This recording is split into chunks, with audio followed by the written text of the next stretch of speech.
Itinanggi ni Chinese Foreign Ministry spokesperson Lin Jian na sa gobyerno ng China ang ipinalabas na monkey video ng media network na China Daily. Sa ginawang regular press briefing nitong Biyernes, July 17, maikli ang tugon ng opisyal sa issue ng viral video ng panghahamak sa mga Pilipino.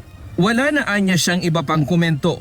Sa halip, muling niyang iginiit ang posisyon ng Beijing na iligal at walang bisa ang 2016 South China Sea Arbitral Award. Sa kabila nito, tahimik pa rin ang Chinese Embassy sa Maynila sa gitna ng kontrobersyang dulot ng naturang AI animated video na inilabas ng China Daily noong July 11. Ang China Daily ay isang state-owned media organization ng People's Republic of China at pinangangasiwaan ng Chinese Community Party. Last July 11 ng gabi nang in-upload yung video ng China Daily.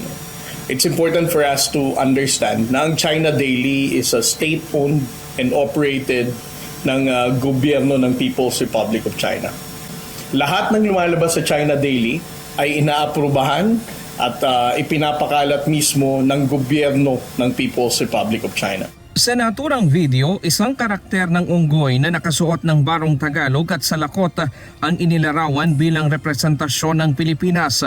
Sa isang bahagi, ipinakitang umaawit ito ng karaoke na sunod-sunuran umano sa Estados Unidos at Japan. Binanggit din sa video na ang 2016 Arbitral Award ay isa lamang umanong script na ibinigay ng Amerika sa Pilipinas. Ipinapakita rin sa video na inihagi sa dagat ang unggoy at binomba ito ng water cannon ng barko ng Chinese Coast Guard tulad ng ginagawa nila sa mga Pilipinong mangingisda at Philippine Coast Guard na nagbabantay lamang sa teritoryo ng bansa. Pero para na rin silang natutuwa doon sa pag-water cannon nila doon sa monkey.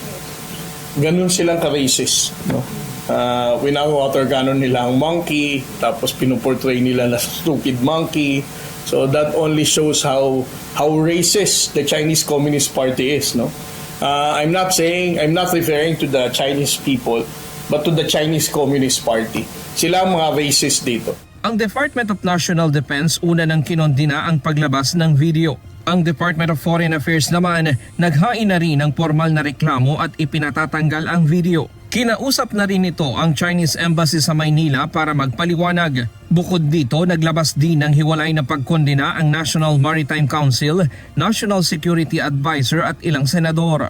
Ayon kay Philippine Coast Guard spokesperson for the West Philippine Sea, Rear Admiral J. Tariela, hindi dapat palampasin ang anyay racist na paglalarawan sa mga Pilipino. Sinabi rin ni Tariela na ang paggamit sa imahe ng unggoy na may suot na tradisyonal na kasuot ang Pilipino ay hindi lamang pag-atake sa posisyon ng bansa sa usapin ng West Philippine Sea, kundi maging sa pagkakakilanlan ng mga Pilipino bilang isang lahi. Kung ang lahi natin ang minamock dito, it is important na lahat tayo bilang Pilipino ay magkaisa to call out the People's Republic of China na huwag maliitin ang lahi natin at higit sa lahat, huwag tayong tawaging unggoy. Inihayag din ni Tariela ang pagkadismaya sa patuloy na pananahimik ng Chinese Embassy sa issue. Bukod sa nasabing video, wala rin kibo ang China sa pag-aangking pahayag ng ilang Chinese scholar sa Batanes bilang bahagi umano ng China. We really need to demand, no, sa Chinese Embassy why this kind of misinformation and racist behavior ang ginagawa ng China para lang pahinain ang mensahe natin sa pag-celebrate ng ating 10th year commemoration ng 2016 Arbitral Award. Binigyang diin din nito na walang anumang issue sa arbitral ruling na maaaring maging dahilan upang bigyang katwiran ang paggamit ng racial stereotypes laban sa mga Pilipino. Sa panahon natin ngayon, racism, wala nang puwang to sa society natin. So, as to whatever reason they have, ang racial behavior na ginawa nila sa papakita na unggoy ang Pilipino can never be justified. And Ryan Lacanlale, UNTV News and Rescue. Diyos ang aming sandigan, serbisyo publiko ang aming pinahahalagahan.